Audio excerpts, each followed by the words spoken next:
Connecting a 208 volts ballast to 240 volts results in increased lamp current.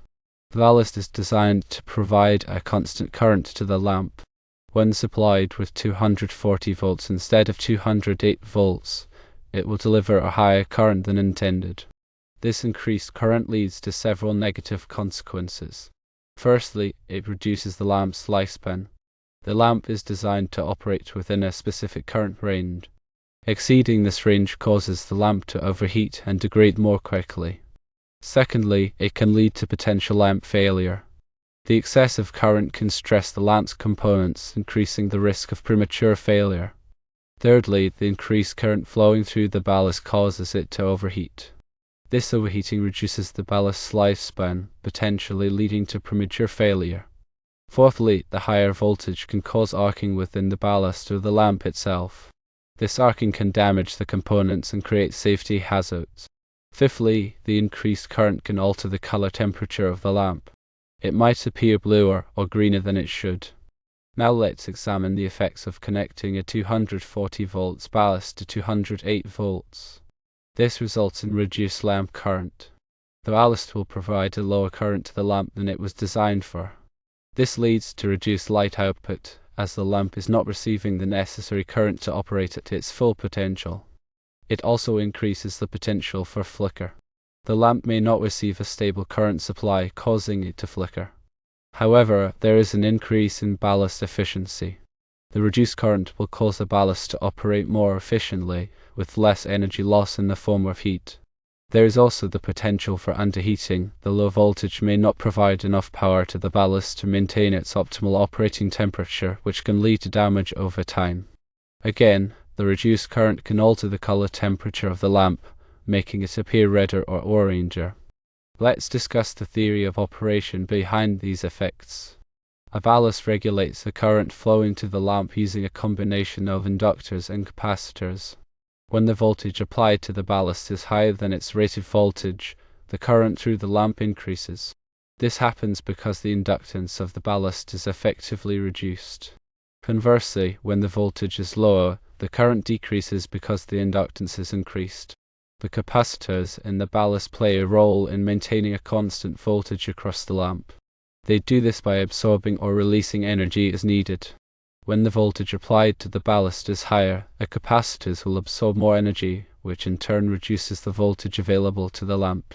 When the voltage is lower, the capacitors will release energy, increasing the voltage available to the lamp. To summarize, connecting a 208 volts ballast to 240 volts or a 240 volts ballast to 208 volts can have significant impacts on the performance and lifespan of both the lamp and the ballast. Operating a ballast at a voltage significantly different from its intended rating is generally not recommended. In electrical systems, understanding voltage and current relationships is crucial for ensuring proper operation and safety. Ohm's law, expressed as voltage equals current times resistance, provides a fundamental understanding of these relationships. In alternating current circuits, impedance, which includes resistance, inductive reactance, and capacitive reactance, replaces resistance. The ballast in a metal halide lighting system acts as an impedance, limiting the current flow to the lamp. When the applied voltage deviates from the ballast rated voltage, the current through the lamp changes accordingly. If the voltage increases, the current also increases, and vice versa.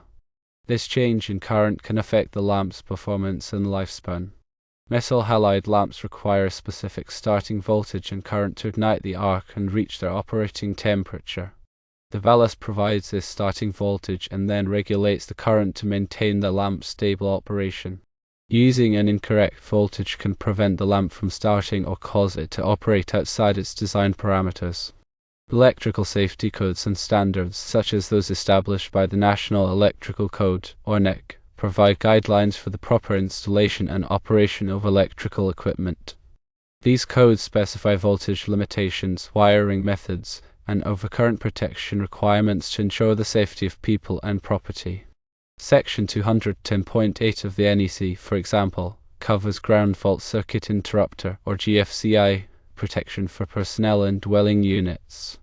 Section 310.15 addresses opacity, or current carrying capacity of conductors. NEC Table 310.16 provides ampacity values for various conductor sizes and insulation types. These tables are essential for selecting the correct wire size for a given load to prevent overheating and fire hazards.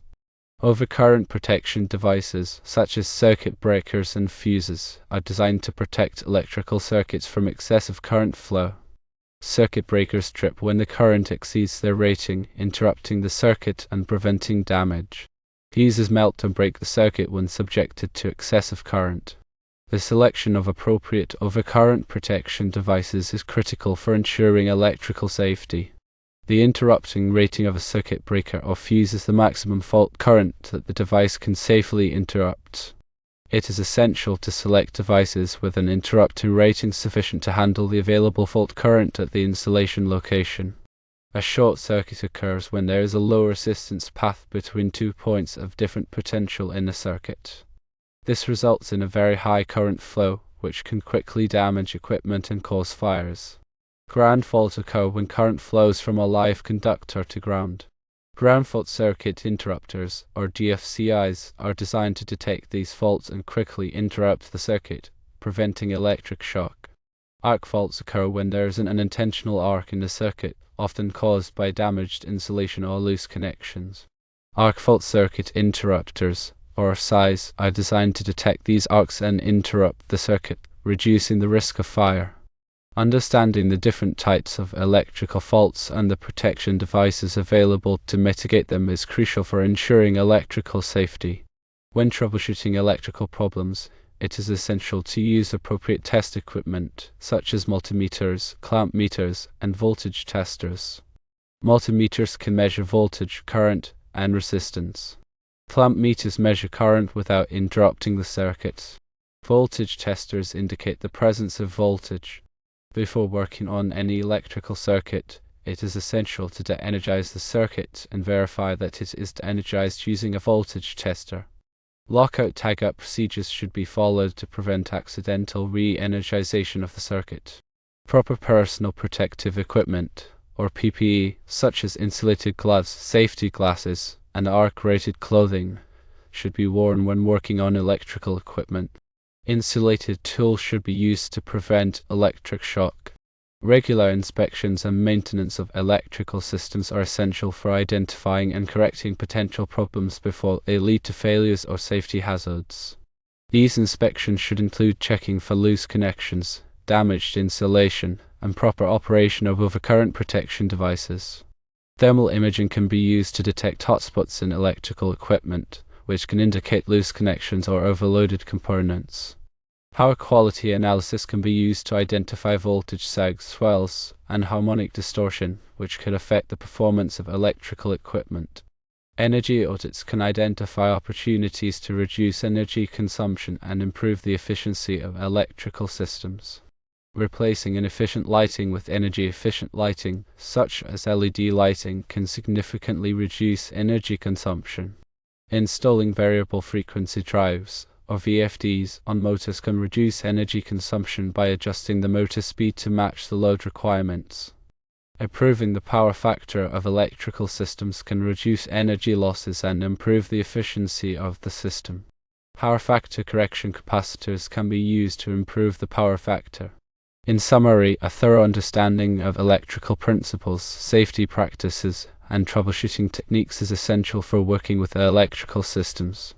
Regular inspections, maintenance, and upgrades can improve the performance, efficiency, and safety of electrical systems.